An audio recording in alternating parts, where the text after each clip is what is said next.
Tu souhaites utiliser Yoast SEO sur ton site WordPress? Et bien dans cette vidéo, je te propose un tuto étape par étape dans lequel je vais te montrer comment installer, paramétrer et utiliser Yoast SEO. Je vais te parler également de pièges à éviter lorsque tu utilises cette extension et je vais te montrer une astuce pour relier facilement ta Google Search Console à ton site WordPress. Reste bien jusqu'à la fin pour voir tout ça. Maintenant, on perd pas plus de temps. On part sur mon écran. Let's go! Pour te faire ce tuto sur Yoast SEO, on va partir sur mon environnement en local. C'est cet environnement-là que j'utilise dans la plupart de mes vidéos tuto, que ce soit sur WordPress, Elementor ou toute autre chose. Si tu veux toi aussi savoir comment créer un site WordPress sur ton PC sans dépenser un seul centime, je te mets un petit lien juste au-dessus qui te renverra vers une vidéo que j'ai réalisée dans laquelle je t'explique tout ça. Maintenant, avant de rentrer dans les réglages et l'installation de Yoast SEO, il y a une petite manip à faire pour qu'on soit sûr que ton site internet soit bien référencé sur Google. La première chose à faire, c'est aller dans Réglages et Lecture. Une fois que tu vas arriver sur cette page, il y a différentes options qui vont apparaître. Et celle qui nous intéresse, c'est celle-ci, visibilité par les moteurs de recherche. En gros, pour faire simple, il faut être sûr que cette case soit décochée. Sinon, ce qui va se passer, c'est que ça va rajouter dans le HTML de ta page des balises qui vont dire à Google, en gros, de ne pas indexer ton site internet et dire à Google de ne pas scroller ton site parce qu'au final, ça ne sert à rien qu'on l'indexe parce que je ne veux pas qu'il soit indexé. Donc avant d'aller configurer Yoast SEO, l'installer, etc., pense bien à vérifier que cette case soit bien décochée. Il faut absolument que cette case soit décochée si tu veux que ton site internet soit référencé sur Google, même si tu utilises Yoast SEO. Si tu ne me connais pas encore, moi c'est Cédric Chevillard alias le gladiateur du web. Je suis webmaster et expert Elementor et à travers cette chaîne YouTube, tu trouveras différentes vidéos au sujet donc de WordPress, de Elementor, du référencement naturel et de mon évolution en tant que solopreneur. Tu peux aussi me retrouver sur LinkedIn où je publie du lundi au vendredi sur les mêmes thématiques. N'hésite pas à t'abonner à la chaîne si tu veux suivre ou si tu veux être au courant des prochaines vidéos que je vais mettre en ligne. Maintenant, la première chose à faire lorsque tu veux utiliser Yoast SEO, c'est tout simplement de l'installer. Et pour faire ça, il faut aller dans Extensions et ajouter une extension. Ici, en haut, tu as juste à marquer Yoast SEO ou juste Yoast. Normalement, elle va apparaître. Et ensuite, il suffit de cliquer sur Installer. Donc là, ça va faire l'installation. Et ensuite, il faut l'activer. Une fois que tu l'as activé, Yoast va te proposer de configurer justement cette extension avec les configurations de base. Donc on va juste suivre cette étape et commencer la configuration initiale. Ensuite, tu vas arriver sur cette page et tu peux directement fermer la pop-up parce que ça va te proposer la version premium et nous, on n'en a pas forcément besoin. Même moi, je ne l'utilise même pas au quotidien. La version gratuite me suffit largement. En ce qui concerne la configuration initiale, on va tout simplement suivre les étapes que Yoast nous propose. Donc là, on va faire continuer. Ensuite, il va nous demander si on est une entité ou une personne. Généralement, mettez plus une entité si c'est un site qui a pour vocation d'être un service, une offre, une entreprise tout simplement. Une personne, c'est vraiment plus un mode blogging où il y a vraiment quelque chose de plus personnel et que tu veux pas forcément que ce soit signifié comme une entreprise. Donc, laisse entité, je te le conseille. Ensuite, tout simplement, tu vas mettre le nom de ton site web et le nom de l'entité. Donc moi, je me casse pas la tête, c'est la même chose, mais sinon, tu peux, le nom du site, s'il est différent de l'entité. Ensuite, tu peux mettre, ou tu dois mettre plutôt, le logo de ton entité, donc de ton entreprise. Donc moi, j'en ai pas, et je vais mettre la bonne fondue par défaut. Ensuite, je vais faire enregistrer, et ça va me passer à l'étape d'après.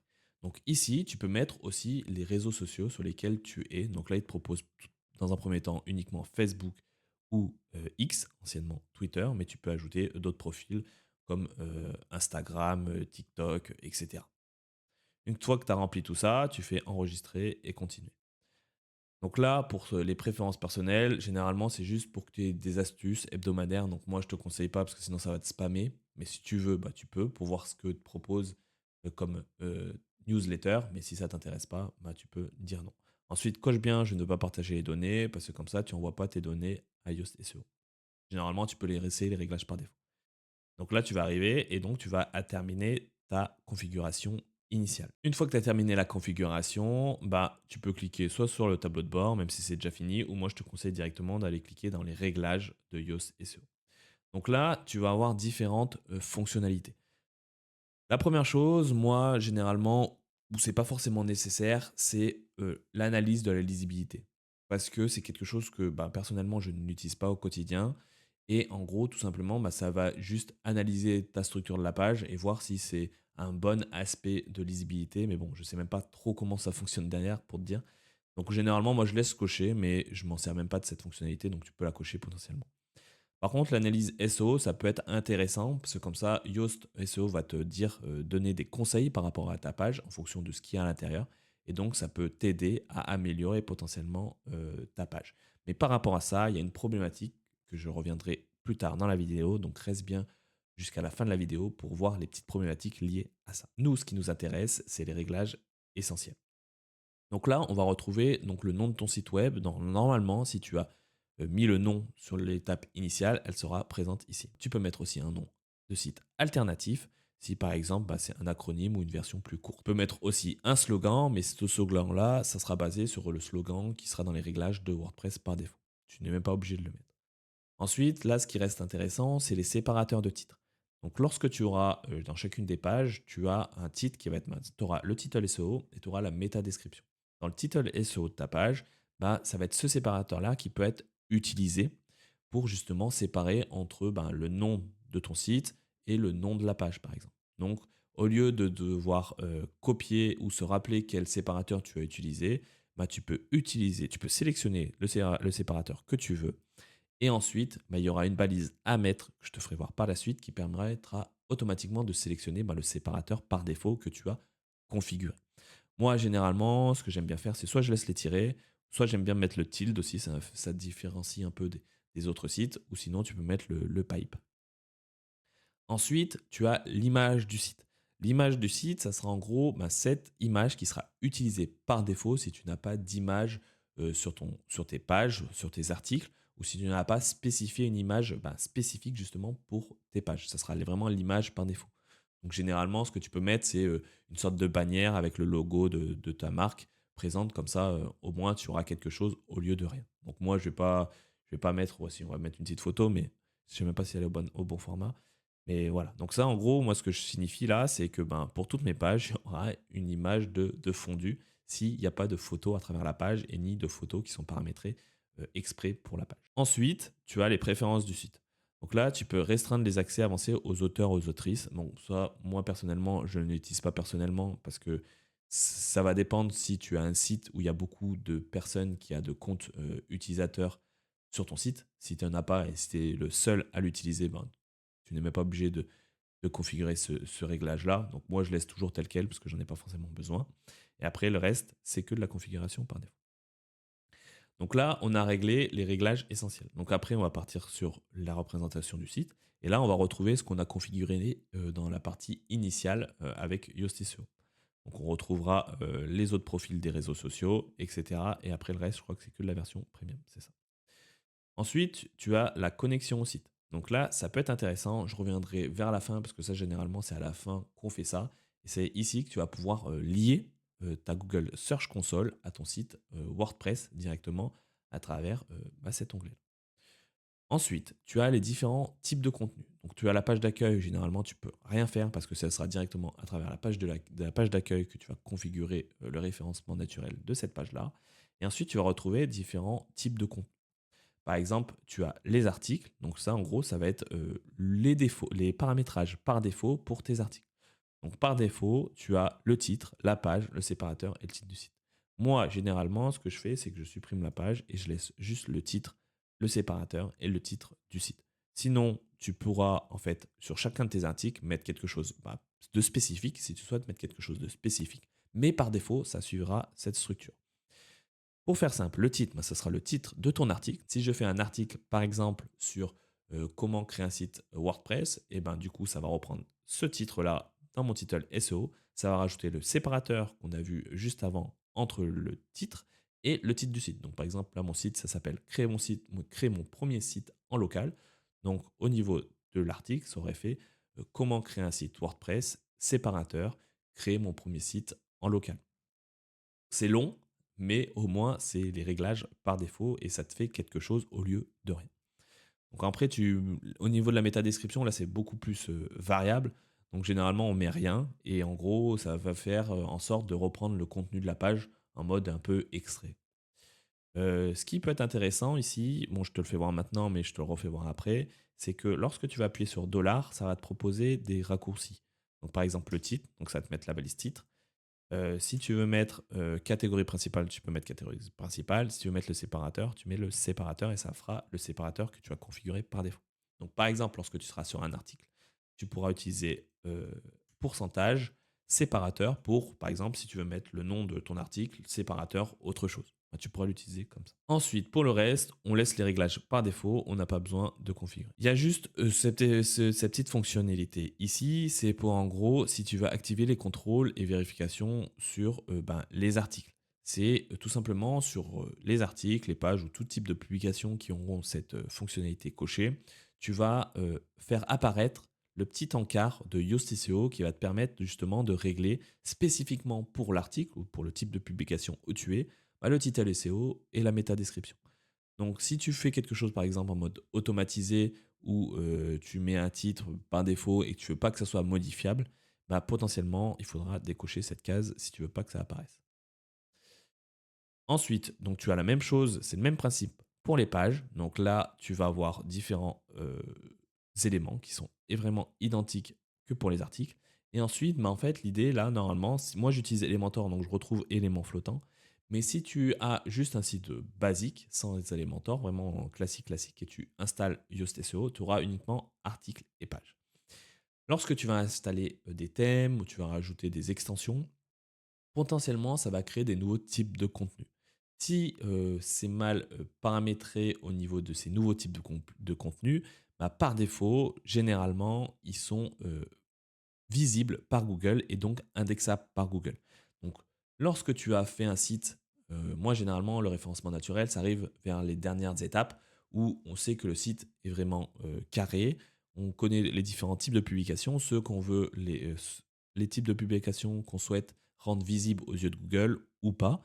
Et du coup, en fait, il faut venir ici, dans Yoast SEO Réglages, et dans les types de contenu, tu retrouveras tout. Par exemple, pour éléments flottants, moi, je ne veux pas qu'il soit référencé sur Google et que Google perde du flux à travers mon site, du vue à travers mon site pour scroller et naviguer à travers ce type de publication parce que pour moi, ça n'a aucun intérêt. Donc, en fait, il faut décocher cette case pour dire en gros, je ne veux pas que ces éléments soient indexés. Ensuite, donc, en plus des types de contenu, tu as les taxonomies. En gros, c'est des notions de filtre qui permettent donc tout simplement de filtrer une publication en fonction de différents éléments comme des catégories, des étiquettes. C'est les taxonomies par défaut dans WordPress, mais tu peux en créer d'autres. Et donc, toutes les taxonomies que tu vas créer ou qui sont présentes sur ton site vont être retrouvées ici. Ça va être le même principe que les types de contenu, mais ça s'adresse aux taxonomies. Et donc, par défaut, les catégories, c'est ce qui est attribué aux articles pour classer les articles par catégorie. Et par défaut, cette taxonomie et les étiquettes sont indexées sur ton site. Et en gros, lorsque tu vas créer des catégories, tu auras une URL précise qui va se dire, en gros, j'ai une URL qui correspond à tous les articles de cette catégorie. Donc potentiellement, tu veux le faire, potentiellement, tu ne veux pas le faire. Euh, Dans le cas où tu ne veux pas le faire, je te conseille de faire comme le type de publication que tu ne souhaites pas le rendre visible sur Google, le décocher. Pour que ça soit plus concret, ce que je te propose, c'est d'aller sur le sitemap. Ici, sur le sitemap, donc le sitemap, c'est tout simplement une page qui sera utilisée par Google pour se dire, en gros, quelle est la structure du site? Qu'est-ce qu'il y a à l'intérieur du site? Donc, on va retrouver différents éléments donc de sous-branches, de sous-pages. Et pour retrouver ce sitemap, tu as tout simplement, généralement, à marquer sitemap.xml, tu fais entrer et ça va te faire une redirection vers un sitemap. Et normalement, ça marche sur les autres extensions de référencement naturel, mais ça marche aussi pour Yoast. Donc ici, là, tu vas voir toutes les pages qui sont, ou tous les éléments qui sont indexables. Donc par exemple, on retrouve tous les posts. Donc là, moi, par défaut, il y a le Word. Si je reviens en arrière, on retrouve aussi les pages. Donc on retrouve toutes les pages qui sont potentiellement indexables. On retrouve des catégories. Donc là, sans catégorie, la catégorie par défaut. Et après, on retrouve aussi les auteurs. Donc là, il n'y a pas d'étiquette créée, donc ça ne rajoute pas. Mais on retrouve aussi les auteurs. Donc moi, en fait, moi, je ne souhaite pas que les catégories soient indexables.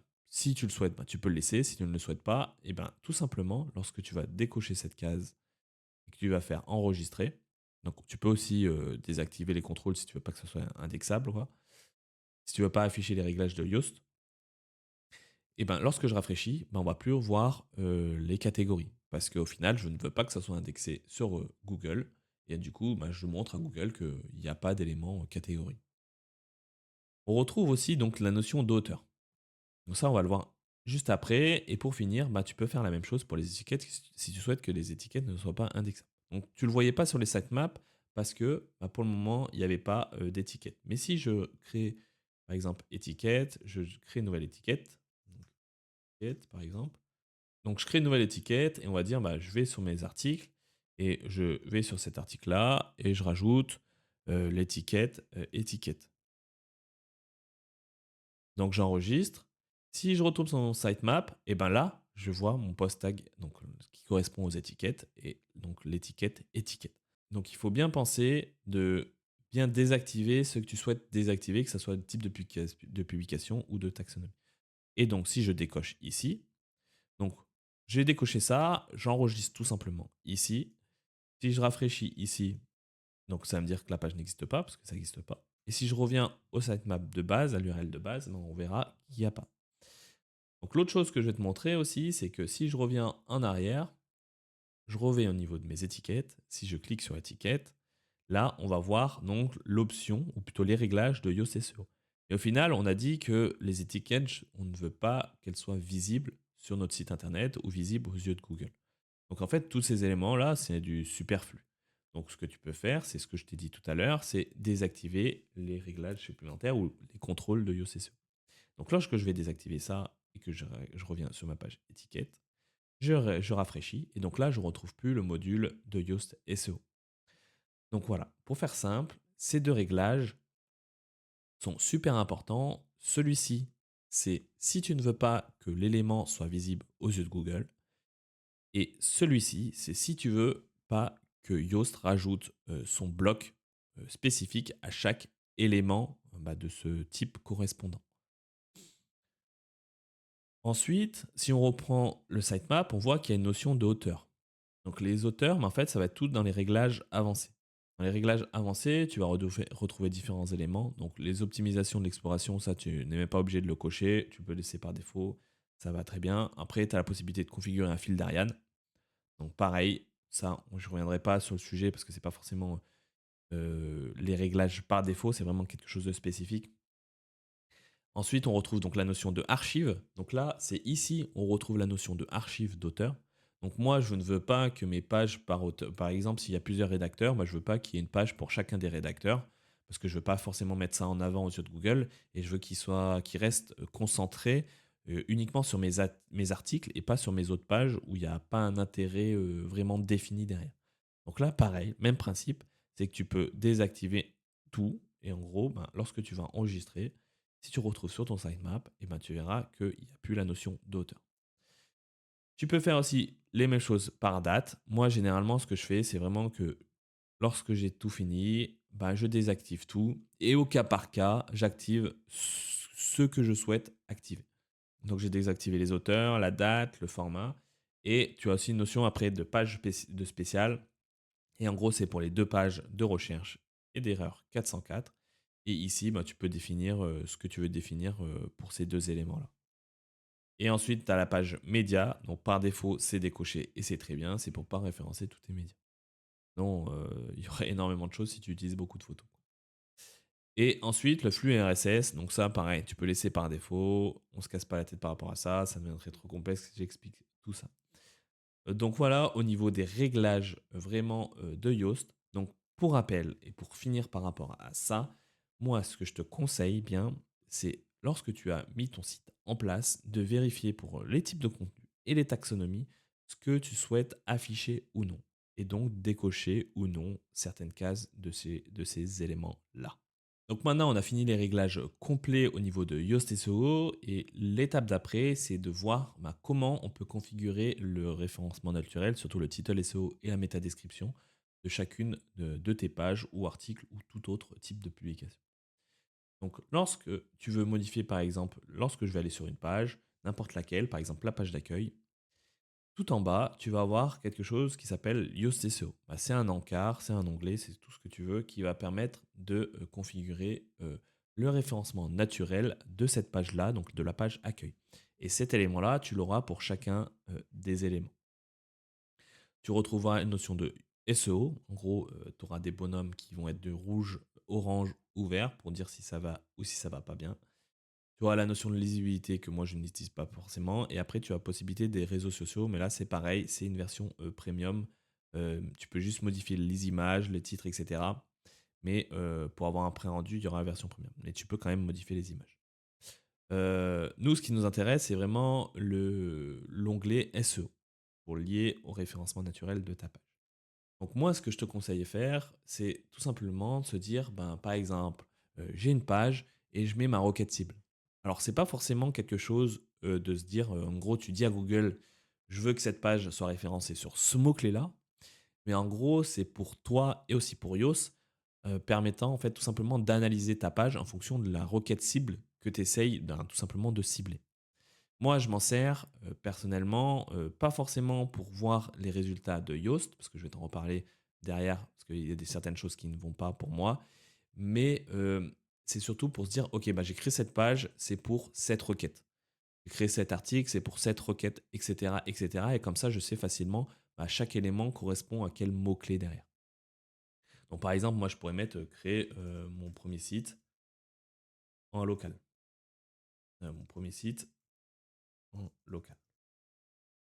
Donc là, le bonhomme, il est déjà venu en orange parce qu'en fait, tout simplement, lorsque tu vas scroller, tu vas avoir l'analyse de mon SEO. Et donc ici, tu vas avoir en fait le retour de Yoast SEO disant en gros, ben, pour lui, quels sont les problèmes, quelles sont les bonnes choses, les bonnes pratiques que tu as mis sur ton site, sur ta page, etc., etc.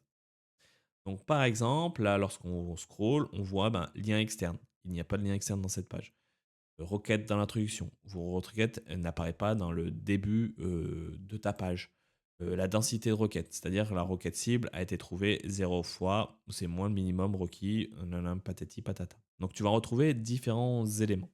Alors par rapport à ça, moi je suis toujours sceptique par rapport aux notes que Yoast attribue. Donc après il y a des choses qui sont logiques.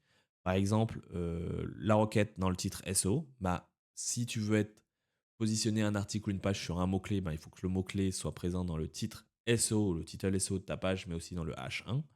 Il y a certaines choses qui sont quand même qui sont bonnes à prendre, mais pas toutes. Tout simplement, en fait, bah, Yoast, c'est l'outil qui est derrière, c'est de la programmation. Donc ça va regarder la structure de ta page vite fait, ça va scroller dans ta page et voir les termes que tu utilises, les mots-clés que tu utilises, etc., etc. Et après, ça va t'attribuer un petit bonhomme bah, rouge, orange, vert. Mais si tu es un bonhomme rouge, ça ne veut pas dire que tu vas pas être référencé sur le mot-clé que tu fais. En fait, tout simplement, si tu analyses le mot-clé sur Google et que tu crées une page qui correspond à l'intention de recherche qui est présente sur Google, bah, potentiellement, ça ne va pas rentrer dans les critères de Yoast SEO, mais ça va rentrer dans les critères de Google.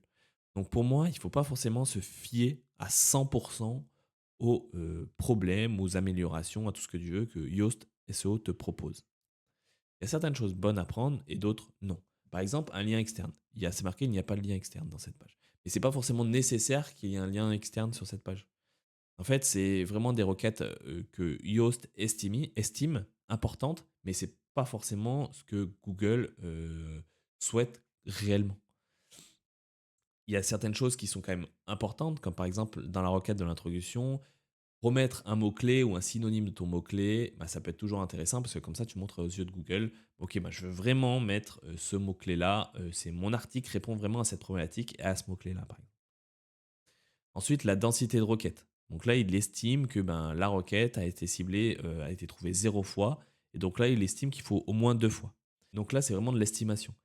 Mais ça ne veut pas dire que si tu en mets 5, bah, tu ne vas pas être présent sur ce mot-clé-là. Si tu en mets un, tu ne vas pas être présent sur ce mot-clé-là, etc., etc. Donc vraiment, ne te fie pas à 100% aux suggestions de Yoast SEO. En fait, c'est vraiment une bonne logique. C'est-à-dire que si tu veux être présent sur un mot-clé, eh ben, il faut juste que ton article réponde à l'intention de recherche qu'il y a derrière ce mot-clé. Si tu as un mot-clé qui demande énormément de photos, bah, tu vas mettre plus de photos que de texte. Et même si Yoast te dit bah, rajoute du texte, bah, potentiellement, tu n'es pas obligé de rajouter du texte. C'est vraiment en fait une réflexion à avoir, c'est de se dire bah, Ah, ok, il me propose des choses, mais je vais prendre certaines qui me semblent pertinentes ou non. Généralement, on peut avoir aussi, alors je ne sais pas s'il est présent, par exemple, des fois tu peux avoir un truc du style, dans la métadescription, tu n'as pas mis ton mot-clé. Mais en fait, c'est pas forcément nécessaire de mettre son mot-clé dans la métadescription. C'est pas quelque chose de primordial. C'est pas, si tu le mets pas, t'es pas référencé, si tu le mets, t'es référencé. Ça marche pas comme ça. Donc vraiment, moi ce que je te conseille, c'est de suivre des choses qui te paraissent logiques, mais pas de cocher chacune des cases. Et ensuite, bah, lorsque tu as fait une première version de ta page, bah, potentiellement, tu vas voir qu'elle va ranker, moi, je sais pas, en page 2. Bah, tu te dis, bah, ok, je vais essayer de suivre ce qu'il me conseille, je vais faire des petites modifications, et on va voir bah, dans 3 semaines, est-ce que ça a évolué, ou est-ce que c'est devenu pire, etc., etc. Et c'est comme ça que tu juges, en fait, en fonction d'une intention de recherche, ou d'un mot-clé, si bah, ce qu'il me conseille, c'est pertinent ou non. Moi, généralement, je me fie même pas à ce qu'il me propose.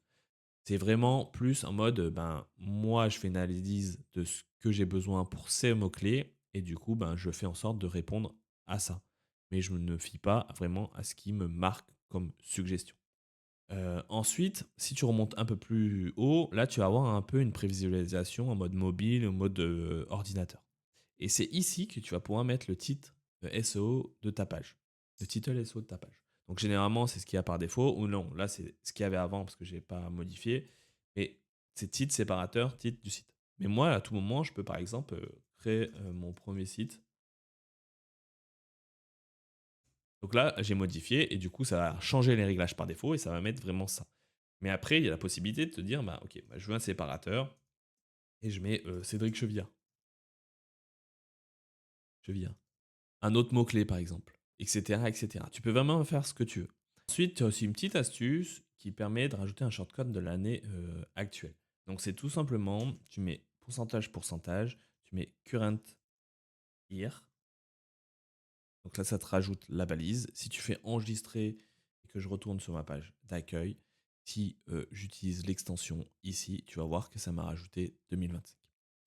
Si tu veux savoir, je fais un petit aparté, si tu veux savoir qu'est-ce que c'est cette extension, bah, j'ai fait une vidéo sur les 5 meilleures extensions Chrome sur le référencement naturel qui peuvent t'aider tout simplement à améliorer ton référencement naturel ou étudier le référencement naturel de tes concurrents. Donc j'ai fait une petite vidéo à ce sujet-là, je te mettrai le lien juste au-dessus de la vidéo. Si tu veux en savoir plus, bah, tu as juste à cliquer dessus et aller jeter un petit coup d'œil. Donc voilà, ça c'était la petite astuce, c'est de mettre le current year. Donc il y en a d'autres, je te mettrai un lien dans la description de la vidéo vers les différents shortcodes, on va dire, ou les petits attributs que tu peux rajouter sur chacune de tes pages. Ensuite, tu as la notion de slug. Le slug, en fait, tu n'es pas obligé de le modifier parce que ça va correspondre tout simplement au slug de ta page. Donc là, c'est la page d'accueil. Du coup, c'est un peu tronqué parce que normalement, c'est accueil. Mais si sur chacune des pages, ça va correspondre à ton slug de ta page. Et si tu modifies le slug de ta page, bah, ça va modifier le slug ici directement. Donc ce champ-là, tu n'as jamais à le modifier. Ensuite, tu as la métadescription. La métadescription, c'est la petite texte que tu vois en dessous dans les moteurs de recherche. Vraiment, le petit descriptif que tu vois. Donc là, tu peux renseigner quelque chose. Bah, il faut renseigner quelque chose dans l'idéal. Par contre, il faut que tu saches que Google vraiment bah, peut modifier cette métadescription en fonction du mot-clé sur lequel bah, ta page va apparaître. Il va estimer que la description ne correspond pas vraiment à ce que l'internaute souhaite et du coup, il peut vraiment la reformuler en utilisant le contenu présent dans ta page. Donc ne t'inquiète pas si tu mets quelque chose et que ce ne soit pas présent. Donc voilà par rapport à ça au niveau de la configuration de ta page de Yoast. Donc pour rappel, donc tu as la requête cible. Moi, ce que je te conseille, tu arrives sur ta page, tu te dis, OK, cette requête, je veux cibler cette requête au niveau de cette page-là. Donc, je marque mon mot-clé, comme ça, je sais que mon mot-clé, c'est celui-ci que j'essaye de ranker, sur lequel j'essaye de ranker. Ensuite, bah, je descends et là, je mets mon titre SEO, je mets ma métadescription. Et ensuite, je regarde ce que propose Yoast SEO au niveau de l'analyse. Je réfléchis avec une bonne intelligence de dire est-ce que c'est vraiment pertinent ou non. Par exemple, ça, moi, j'estime pas forcément que ce soit pertinent dans 100% des cas, donc je ne le fais pas. Et après, ben, tu analyses, tu laisses tel quel, tu vois sur quelle page tu ranks. Peut-être que tu vas arriver en première page, peut-être que tu vas arriver dès les premières positions, dès le début. Donc après, tu ajustes en fonction bah, de l'évolution de ta position.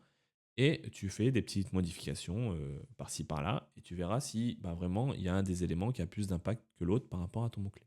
Après, tu as un autre onglet qui peut être intéressant pour certains cas, c'est l'onglet avancé. Et ici, tu peux vraiment spécifier au cas par cas si tu souhaites que cette page soit présente sur Google ou non, en modifiant bah, ce réglage-là. Et ensuite, tu as l'autre, qui est le moteur devrait suivre le lien de ce contenu. C'est par exemple, bah, je ne veux pas qu'elle soit indexée, mais je veux quand même que Google scrolle le contenu de ma page pour voir s'il y a des liens internes, par exemple, dans cette page et suivre les liens qui sont présents dans cette page-là. Donc ça peut être intéressant aussi. Juste pour te donner un cas concret, parce que là c'est la page d'accueil, si je reviens en arrière, que je fais par exemple page 2, qui est normalement présente ici, page 2, je descends, je vais dans avancer, je dis que je ne veux pas qu'elle soit présente, je ne veux pas que Google passe dessus, je ne veux pas qu'elle l'indexe tout simplement. Si je rafraîchis ici, je ne vois plus page 2. Par contre, si je vais sur ma page, si je regarde le code source de ma page, au niveau de l'entête, si je regarde un peu plus en profondeur, je vois no index follow. Donc en gros, cette balise, ça dit que je ne veux pas qu'elle soit indexée, mais je veux quand même suivre les liens présents sur mon site, pardon, les liens présents sur cette page-là. Par contre, si je reviens sur ma page et je dis non, je ne veux pas qu'elle soit, je ne veux pas suivre les liens, si je reviens sur cette page, je rafraîchis, on va voir que c'est marqué no index et no follow. Donc ça veut dire que lorsque Google arrive sur cette page, par exemple s'il y a un lien interne depuis une autre page, ben lorsqu'il va arriver sur cette page, il va voir que ce n'est pas indexable et je ne veux pas suivre les liens sur cette page-là. Du coup, il va revenir en arrière et il va continuer le scroll de la page précédente, par exemple. Une fois que tu as configuré tes différentes pages, si tu retournes sur le tableau de bord où il y a toutes tes pages, tu retrouveras au niveau de la liste des nouveaux items qui vont apparaître. En fait, tout simplement, ici, tu vas retrouver donc le score SEO, donc c'est la pastille verte, rouge ou orange, qui te dit si c'est bien ou pas bien, selon Yoast SEO. Ensuite, tu retrouveras la lisibilité. Donc là, si tu as activé l'option, bah, tu le retrouveras, mais si tu ne l'as pas activé, tu ne le retrouveras pas. Et ensuite, tu retrouveras des liens internes sortant de cette publication. Donc en gros, c'est tous les liens. Par exemple, si sur ma page d'accueil, je renvoie vers ma page 2, bah, ça me mettra un 1 ici, etc. Donc c'est ici que tu peux retrouver tes différentes pages. Et tu as la possibilité aussi, moi ce que j'aime bien faire, c'est potentiellement mettre la requête. Donc comme ça, moi je sais par exemple sur cette page-là, la page d'accueil, ben, j'ai essayé ou j'essaye de me positionner sur le mot-clé suivant. En fait, ça me permet aussi de me dire, bah, ok, bah, cette page-là, je l'ai optimisée pour ce mot-clé-là. Donc par exemple, si je reprends un site qui est en cours de route, qui a déjà été créé, et du coup je l'optimise pour le référencement naturel, bah, je mets ces requêtes-là, comme ça je sais bah, quelles pages ont été faites, sur quels mots-clés on a ciblé, etc., etc. Et ça, c'est aussi accessible au niveau des articles. Tu peux retrouver donc les mêmes choses. Et si tu actives ici, tu peux activer la notion de requête pour voir les requêtes présentes. La dernière chose que je veux te montrer, c'est tout simplement la liaison avec ta fiche Google Search Console. Donc pour faire ça, il faut retourner à l'admin WordPress et dans Yoast, tu as réglage et ensuite tu as connexion au site. Et ici, tu vas retrouver différents inputs dans lesquels tu vas pouvoir mettre le code de vérification de ta Google Search Console lorsque tu vas la créer. Et pour la créer, ben, il faut tout simplement aller sur ta Google Search Console. Donc je reprends le cas, cliquer ici, ajouter une propriété. Donc là, tu as la possibilité de soit mettre par domaine ou soit préfixe d'URL. Pour aller au plus simple, je mets par préfixe d'URL pour simplifier les choses. Donc moi, vu que c'est un site en local, ça va pas forcément marcher, mais je vais mettre par exemple le site de la mairie de Cessiné, juste à côté où je travaille. Et donc là, en fait, ça va ouvrir, ça va valider la propriété. Et donc là, ça va te demander plusieurs choses. Donc tu as soit le cas d'importer le fichier HTML, soit la balise HTML, soit le code analytique, le code tag, code fournisseur, etc. Donc tu as plusieurs possibilités. Ce que tu peux faire pour la relier facilement à Yoast SEO, bah, c'est tout simplement ouvrir la balise. Et en fait, quand tu vas cliquer sur copier, ça va te copier un code. Et ce code-là, il suffira juste de le coller ici et faire enregistrer les modifications. Lorsque tu vas faire enregistrer les modifications et que tu vas faire valider, ça va valider ta page. Parce que là, je ne peux pas te le montrer en cas réel parce que du coup, ça attend que sur ce site-là, je mette ce code-là, le code que j'ai copié. Sauf que vu que là, je l'ai copié sur un site en local, ça va pas marcher. Mais normalement, lorsque tu vas faire valider, ça va dire OK. j'ai bien la liaison a été bien validée et maintenant je récupère les données de ton site, différentes pages qui vont s'indexer, etc., etc. Tout ce que fait la Google Search Console. Une fois que tu as fait ce réglage, ce que je te conseille de faire, ou même ce que je te dis de faire, c'est d'aller sur ta page XML où tu auras ton sitemap, où tu auras donc tous les éléments qui doivent être indexés de ton site, de copier l'URL et de te rendre dans sitemap. Et ici, donc là, normalement, tu auras ton domaine de base qui sera renseigné. Et donc là, mettre ton URL. Donc généralement, ce qui se passe, c'est que tu dois mettre quelque chose comme ça si tu utilises Yoast SEO. Et tu vas faire envoyer. Et là, ça va se dire, OK, j'ai pris ça en compte et donc je vais l'utiliser. Si tu as une erreur qui s'affiche au niveau de l'état, c'est normal parce que c'est le temps que le processus se fasse. Bon, c'est un peu mal foutu, ça te met une erreur alors que ça devrait juste te dire en cours de vérification, de validation ou tout ce que tu veux, mais ça te dit un petit truc rouge. Donc c'est normal que ce soit affiché ça. Tu reviendras dans quelques jours et tu verras que tout est OK. Même normalement, tu dois recevoir un mail disant que tout a été validé. Donc voilà, donc ça c'était la petite astuce pour relier facilement ta Google Search Console à ton site WordPress en passant par Yoast SEO et en ne faisant aucune autre manip supplémentaire comme ajouter un fichier HTML ou changer les DNS, des trucs un peu plus avancés. Et voilà, la vidéo touche à sa fin. J'espère que cette vidéo t'a plu, que tu as appris de nouvelles choses et que ça va t'aider à configurer et à utiliser Yoast SEO. Pour rappel, ne te fie pas à 100% à ce que Yoast te recommande au niveau de l'analyse des résultats. C'est pas parce que tu vas avoir une pastille verte que tu vas forcément ranker dans les premières positions. En ayant une pastille orange, tu vas potentiellement mieux te positionner qu'une pastille verte. C'est vraiment en fait de la programmation qui est utilisée derrière et qui va analyser vraiment la structure de ta page, mais uniquement la structure et pas les autres facteurs. Si tu veux connaître les autres facteurs qui touchent au SEO, ou du moins les trois piliers, bah, je te mets un petit lien juste au-dessus de la vidéo qui te renverra vraiment sur une vidéo que j'ai créée à ce sujet-là et qui t'explique vraiment les bases des trois piliers à savoir au niveau du référencement naturel. Donc, pour résumer, ne te fie pas à la pastille verte. Ça ne veut pas dire que tu vas forcément ranker. Et je le entends encore beaucoup trop souvent. Par contre, ce qui est bien avec Yoast SEO, c'est que ça te permet de tout te configurer, de faire ta liaison aussi avec ta Google Search Console d'une manière très simple et facile. Tu auras d'autres extensions, d'autres personnes qui vont te recommander d'autres extensions SEO. Pour moi, c'est tout au plus équivalent. C'est vraiment un goût personnel. L'utilisation, moi, j'ai une habitude à utiliser cette extension-là. Je ne vais pas te dire cette extension est meilleure qu'une autre ou pas, parce qu'au final, vraiment, elles se valent toutes. C'est vraiment l'utilisation au quotidien qui font en sorte que moi, je préfère celle-ci et pas une autre. Donc voilà. J'espère que cette vidéo t'a plu. Je l'ai dit, je me répète. N'hésite pas à mettre un petit like sous la vidéo. Si tu as des questions au sujet du référencement naturel, parce que je sais que je suis pas allé dans les détails sur certaines choses, parce que l'objectif c'était vraiment de parler de Yoast SEO, sinon ça aurait fait une vidéo beaucoup trop longue. N'hésite pas à me les mettre en commentaire, je te répondrai avec plaisir et même ça peut répondre à des questions que d'autres personnes peuvent se poser qui est similaire à la tienne. Et comme rituel de fin de vidéo, j'ai l'habitude de mettre ça en place, c'est de mettre un petit commentaire pour montrer que tu es encore présent à cet instant. Et ce petit commentaire, c'est tout simplement Yoast SEO. N'hésite pas à marquer Yoast SEO et ça montrera que tu es là dans les derniers instants de la vidéo. Sur ce, je te dis à bientôt pour une nouvelle vidéo. Ciao, bye bye.